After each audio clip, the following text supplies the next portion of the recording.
নাজিরাবাদে গোডাউনে আগুন লেগে 21 জনের ঝলসে মৃত্যু হয়েছিল। সেই নাজিরাবাদের ঘটনা নিয়ে পরিবেশ আদালতে মামলা হয়েছে এবং পরিবেশ আদালত নাজিরাবাদে কিভাবে বেআইনি নির্মাণ, কিভাবে জলাজমি বুঝিয়ে নির্মাণ করা হয়েছে তা নিয়ে রীতিমতো ক্ষুব্ধ পরিবেশ আদালত।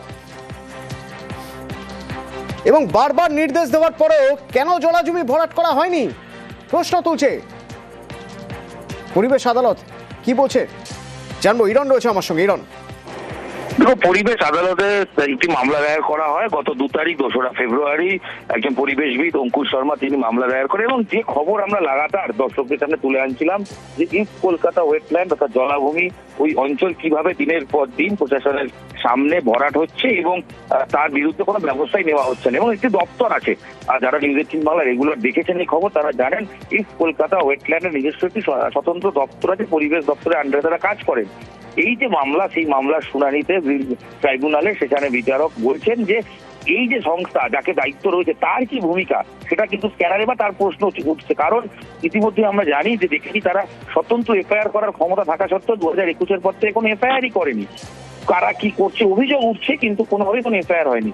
পাশাপাশি যেখানে জমি রক্ষা করার কাজ, যেখানে জলাভূমি, যেখানে এই দপ্তর তার কাজ হচ্ছে পুরোটাকে মেনটেন করা, দেখা যাচ্ছে দিনের পর দিন সেখানে বেআইনি বিল্ডিং হচ্ছে, সেটা স্থায়ী বিল্ডিং হচ্ছে, স্থায়ী রাস্তা তৈরি হচ্ছে, বিদ্যুতের লাইন আসছে, অর্থাৎ সব ডিপার্টমেন্ট থেকেই পারমিশন পেয়ে আলটিমেট কাজটা হয়ে যাচ্ছে। কিন্তু প্রশ্ন হচ্ছে যে জলাভূমিতে ভরাট করাই যায় না এবং নির্মাণই করা যায় না, সেখানে বাকি দপ্তরগুলো থেকে কি করে এই অনুমতি আসছে? সেক্ষেত্রে হয় সেগুলো আইনগত মেনে অনুমতি দেওয়া হচ্ছে, সেক্ষেত্রে প্রশ্ন কি করে অনুমতি, নাকি অনুমতি ছাড়াই এখানে বিভিন্নভাবে বিদ্যুৎ এবং বাকি দপ্তর কাজ করছে। তো কোর্টের পক্ষ থেকে স্পষ্ট যে বক্তব্য যে এই সংস্থাগুলো যারা কাজ করছে তাদেরকে এই যেহেতু এই লুপে রয়েছে এবং কেসে তাদেরকে 1 মাসের মধ্যে তাদের জবাবদিহি করতে হবে যে কিভাবে এই জমি সংরক্ষণ করা যাচ্ছে না অতীতের আইন অনুযায়ী।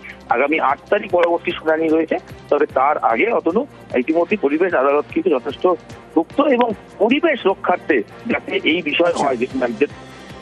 মামলাকারী কি বলছেন একবার শুনুন। এখানে যেহেতু পার্মানেন্ট কনস্ট্রাকশন অ্যালাউড নেই, সেই জন্য এই ল্যান্ড সার্চরা কি করছে, ওয়েটল্যান্ড গুলোকে ভরাট করে তার উপরে টেম্পোরারি শেড রকম স্ট্রাকচার কনস্ট্রাক্ট করছে। এই যে গ্রাম পঞ্চায়েত ছেদায়া 2 গ্রাম পঞ্চায়েত, এর আগেনস্টে আগে আমি around 88 acres of land fill up হয়েছিল, তার আগেনস্টে আমি এনজিটিতে মামলা করেছিলাম যেটা এখনো পেন্ডিং। তারপরে এই যখন ওয়াও মোমোতে আগুন লাগলো আমি দেখলাম যে same gram panchayat same type of construction হয়েছে, তারপরে বাধ্য হয়ে আমাকে মামলা করতে হলো।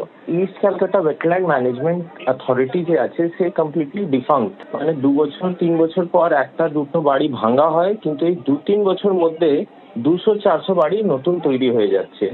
যদি এইগুলো চলতে থাকবে তাহলে এই ইস্ট ক্যালকাটা ওয়েটল্যান্ড, যাকে আমরা কিডনি অফ কলকাতা হিসাবে দেখি, এটা পুরোই শেষ হয়ে যাবে। এখন honourable national green tribunal notice issue করেছেন রেসপন্ডেন্টদেরকে, অর্ডার মধ্যে আছে যে responses may be ফাইলড within 1 month. 8 এপ্রিলে এই ম্যাটারটা আবার গ্রিন ট্রাইব্যুনালের সামনে লিস্টিং করা হবে।